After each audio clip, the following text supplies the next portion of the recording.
बिस्मिल्लाहिर्रहमानिर्रहीम। अस्सलाम वालेकुम फ्रेंड्स, ग्रीनकियारे चैनल में खुश आमदीद। कैसे हैं दोस्तों? उम्मीद है कि आप सब खैरियत से होंगे। दोस्तों, आज हम बात करेंगे इंसेक्ट पर। जैसे ही गर्मी का सीज़न स्टार्ट होता है, हमारे बहुत सारे पौधे प्लांट जो है वो स्ट्रेस में चले जाते हैं। हमें लगता है कि ज़्यादा गर्मी की वजह से इन पे प्रॉब्लम आ रही है। दरअसल हमें मालूम ही नहीं होता कि इनके साथ हो क्या रहा है। तो इन बीमारी को फ़ोन करना जो है उसके लिए ज़रूरी है कि आप अपने डेली रूटीन से पौधों को चेक करें। तो दोस्तों, ये सब्ज़ तेला है जो आपने देखा, ये इंतहाई बारीक से इंसेक्ट होते हैं जो हमारे पौधों पर पैदा हो जाते हैं और इनकी मज़ीद जर्मिनेशन जो है वो रोक देते हैं। पौधों का रस चूसना शुरू हो जाते हैं। इनके पत्तों के नीचे ये जर्मिनेशन पाते हैं और वहीं से अपनी खुराक हासिल करते हैं। ये बहुत तेज़ी से पत्तों के ऊपर पैदा होते हैं। तो चंद ही दिनों में हमारे पौधे जो है उनके पत्ते येलो होना शुरू हो जाते हैं और हम सोचते हैं कि गर्मी ज़्यादा है इसलिए इनको ज़्यादा पानी की ज़रूरत है। तो हम ज़्यादा पानी से ओवर वाटरिंग से भी बाज़ टाइम अपने तमाम पौधों को जो है वो नुकसान पहुंचा लेते हैं। तो असल जो हमारे पौधों को नुकसान देने वाली चीज़ है वो है सब्ज़ तेला, वाइट फ्लाई। इसके साथ हमारे गार्डन में जो है वो मिलीबग का भी हमला हो जाता है। तो इन सब चीज़ों से बचने के लिए फ्री ऑफ कास्ट इन पर शावरिंग करें मॉर्निंग टाइम में, ताकि किसी हद तक इनसे हम बचा जा सके। अगर बीमारी कंट्रोल में ना आए तो फिर किसी ज़रई अद्वियात की दुकान से जो है सब्ज़ तेला की जो स्प्रे है उसको परचेज़ करें। ये इंतहाई कम कीमत में और ज़बरदस्त किस्म की ये प्रोडक्ट है। तो मैंने इसको परचेज़ किया। ये तेला की स्पेशलिस्ट है, 50 ग्राम है 1 एकड़ के लिए, यानी 8 कनाल 160 मरले, और तकरीबन उसमें 1 एकड़ में 20,000 से 25,000 काटन के पौधों की तादाद होती है। तो उन पर 1 एकड़ के लिए ये काफ़ी है। हमने करना है इनको 200 से 300 पौधों पर। तो हम इसको हाफ़ टी स्पून डालेंगे 2 लीटर में। अच्छी तरह पानी में मिक्स करने के बाद हम बोतल तैयार कर लेंगे और उसको फिर हम जो है ज़बरदस्त किस्म की स्प्रे है। तो इसको अपने तमाम फूलों वाले सब्ज़ियों के जो प्लांट हैं पहले आप उनसे सब्ज़ी कलेक्ट कर लें। इसके बाद आपने 1 हफ़्ता इससे सब्ज़ी कलेक्ट नहीं करनी। तो इस तरह आप तमाम पौधों पर इसकी स्प्रे जो है अपने गार्डन में कर दें।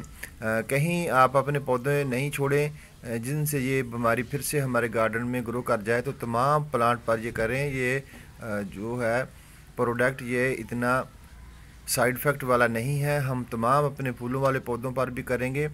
ये सनानेरिया के प्लांट हैं। ये इनकी ग्रोथ जो है वो रुकी हुई थी। हम सोच रहे थे ज़्यादा गर्मी की वजह से इनकी ग्रोथ डिस्टर्ब हो रही है, इनके पत्ते येलो हो रहे हैं। तो एक दिन बकौर मुआयना करने से मैंने देखा कि ये बहुत सारे इंसेक्ट इस पर बने हुए हैं। तो दोस्तों, दूसरा दिन सुबह 9 बजे का टाइम है और मैंने कल जो है आपके सामने स्प्रे की। तो आज मैंने बगौर इसका मुशाहिदा किया तो तमाम इंसेक्ट जो हैं ये देखें किस तरह पत्तों पर पड़े हैं। ये है हमारा मस्कीटो जो गर्मी के मौसम में भी हमें तंग भी करता है और हमारे लिए काफ़ी सारी बीमारियों का सबब बनता है, जैसे कि टेम्परेचर में इजाफ़ा, नज़ला, ज़ुकाम वगैरह, खांसी वगैरह। तो इनको भी इसने किल किया। तो दोस्तों, इस प्लांट पर जो है ग्रोथ नहीं हो रही थी, फ्लावर ब्लूम नहीं कर रहे थे, वहीं पर रुके हुए थे। तो हमने इनसे सीड भी लेना होता है और इनकी अच्छी हेल्थ के लिए हमें इसका तदारक बर वक्त करना बहुत ज़रूरी है। दोस्तों देखें, ये बिल्कुल जो हमारे बर्ड बने हुए हैं इनके नीचे काफ़ी तादाद में जमे हुए थे और इसका रस चूस रहे थे। जो भी पौधा पानी अपने अंदर सक करता है, इसकी खुराक बनती है, वो यहाँ से फूल तक पहुँचने नहीं देता। तो इसके अलावा गार्डन में मेरे पास ज़ड्रोफा का प्लांट है। ये काफ़ी दिनों से यहीं पर रुका हुआ है, तमाम लीव इसके झड़ चुके हैं। तो हम सोच रहे थे कि इसको क्या प्रॉब्लम है जिसकी वजह से ये ग्रो नहीं कर रहा। इसकी वाटरिंग भी मैंने काफ़ी दिन जो है वो ब्रेक की, फिर इसको वाटरिंग की। इसके अंदर मैंने अपना जो कंपोस्ट बनाया हुआ वो भी मिक्स किया, लेकिन ये यहीं का यहीं था। तो जब मुआयना किया तो इस पर मिलीबग का हमला था। ये देखें बिल्कुल ब्लैक सा एरिया था इसका। तो इसको फ़ोन किया, इसके कल मैंने स्प्रे की तो माशाल्लाह आज देखें कोई भी मिलीबग इस पर नहीं है और ना ही इस पर सब्ज़ तेला है। तो दोस्तों ये देखें एक स्टिक निकली हुई थी फ्लावरों वाली, तो ये 1 वीक से यहीं पर थी और इससे ज़्यादा इसकी ग्रो नहीं हो रही थी। तो अब इसका इंशाल्लाह तदारक कर दिया है। तो आने वाले चंद दिनों में इस पर फ्लावर खिलना शुरू होंगे और हमारा गार्डन बहुत बेहतरीन और खुशहाल हो जाएगा। दोस्तों ये देखें मैंगो ट्री के साथ भी ऐसे ही कुछ हुआ। इसके पत्ते जो हैं बिल्कुल येलो होकर झड़ना शुरू हो गए। हमने सोचा दिसंबर की सर्दी में ये जो प्रॉब्लम है ये अक्सर मैंगो ट्री पर आता है, और उसके बाद जैसे ही बहार का मौसम स्टार्ट होता है तो नए पत्ते निकलना शुरू हो जाते हैं।